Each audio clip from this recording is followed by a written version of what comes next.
Lần nữa, một lần nữa bong. Bong chăm. Chạy khao rồi coi. Bong chanh bạch.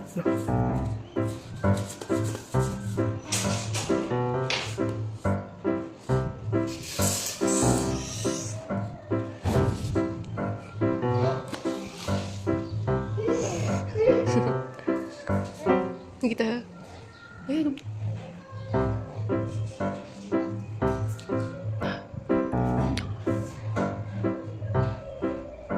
Mình là ai? Sai mạ môi.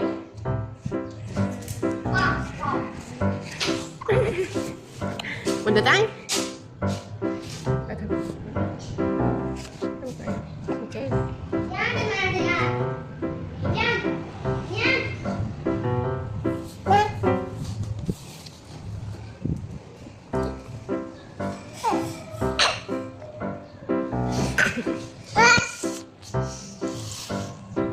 Thọ đó đi chứ.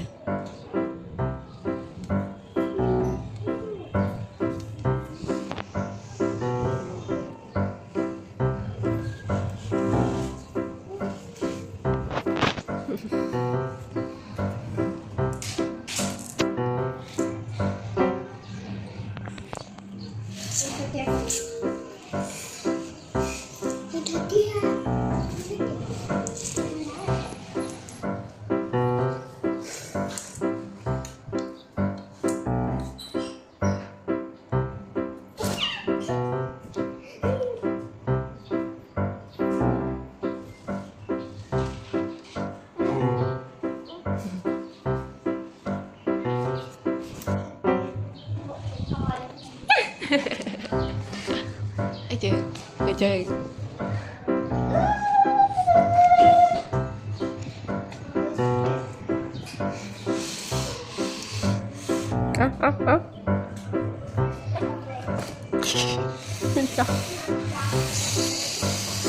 Chạy. Đi chạy. Ai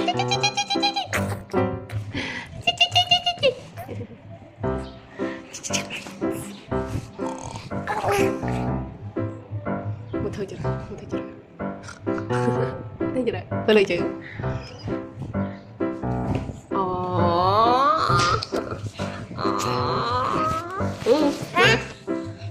hả đi vậy ở đây ở đây để định mà nhé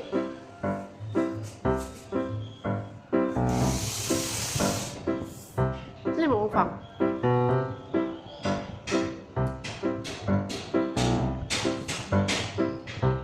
ê no Dad mẹ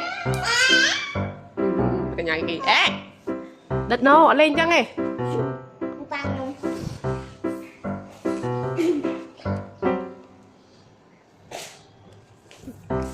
lấy mẫu kìa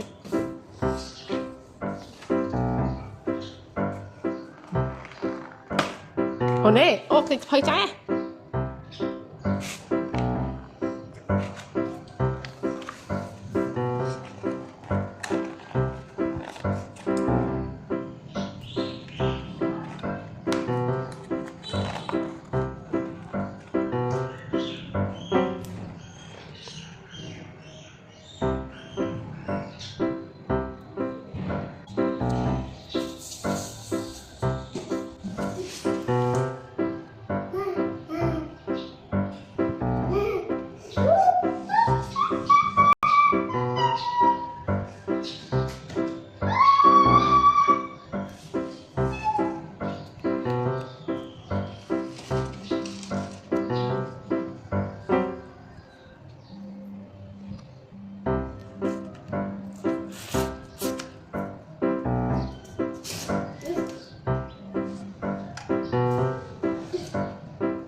Mày đắt